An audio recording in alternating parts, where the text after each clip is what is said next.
So good, I don't even need visuals. Me and you guys, we're gonna have a talk. I remember walking through Mr. Sean's glass doors as he began to explain to me what a TED Talk was, and I was honestly intrigued. The minute he decided to show me examples of previous TED Talk ideas, the pure bore and horror on my face when met with those generic ideas is unmatched. Like, come on. How many times are we gonna sit here and have to listen to a TED Talk about the power of storytelling? I'm looking at you, Mr. Sean. I think if I had to list the amount of times that I heard the power of your mind stuff, we'd literally run out of paper here at AISR.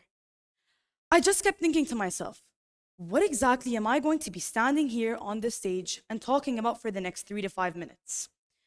Now, don't get me wrong, I did have some horrible ideas. I developed an idea called Say Yes to Say No, which talks about how being a people pleaser is boring and the idea of breaking out of your shell. And I'll never forget that look on Mr. Sean's face. It was something like this. When I tried to develop an idea as complex as that and busted out a Matrix reference to support my claim. All I knew is that I wanted to do something original. I wanted to have a unique idea never heard of before. So you know what the first thing I did was? Run to ChatGPT. I'm in high school, everyone. This is normal. I have academic integrity. Please do not expel me. Anyways, I made my way to ChatGPT and searched up TED Talk ideas, and it gave me this. Embracing change, the lessons learned in later life, and the wisdom of aging. Like, seriously, come on. I'm 16, I'm not 66. How do you expect me to know anything about aging when I practically just learned my ABCs? I was literally going into a full-blown spiral trying to figure out what to talk about. I spoke to friends, family, and even harassed Mr. Sean for help. When eventually I realized, I do not know how to shut up.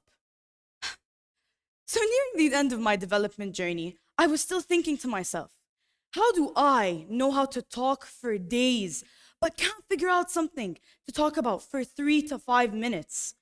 I mean, I really did try to embrace the good old classic TED Talks, but how many times are we gonna be listening to TED Talks called Redefining Failure, the time I took a risk, or the time I embraced change? Every single one of them will, in their own twisted way, just tell me how to act. And how am I, a 16-year-old girl, supposed to sit here and act and be what everyone wants me to be? It's not possible. But what is possible is being myself. You might have guessed it, but what makes me me is that I can talk. And when I mean talk, I mean yap.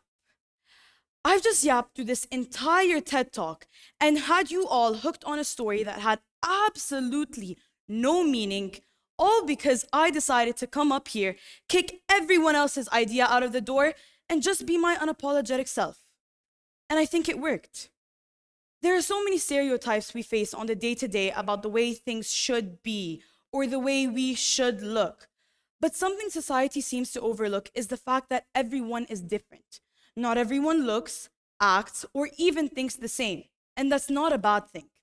You are your own person, and we all have something about us that makes us unique. I think that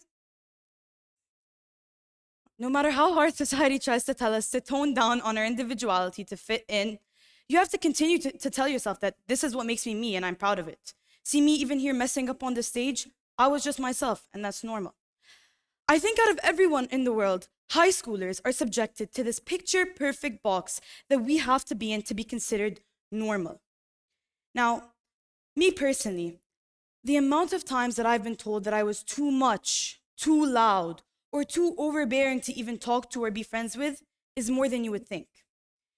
At first, I thought there was something wrong with me. I thought that I was the problem. But the real problem was that me being my unapologetic self was an issue to some people because I didn't fit into that picture-perfect box of normal. At first, I wanted to do everything I could to change that, quiet down, or even shut down my own ideas. But the more I felt the urge to just be myself made me realize that I don't really care about what others think of me. You either accept me as I am or don't. But one thing that I will never stop doing is being myself. And if that's my ability to yap, so be it. Take my best friend Lulu's response as an example. She's here tonight. Hi, Lulu.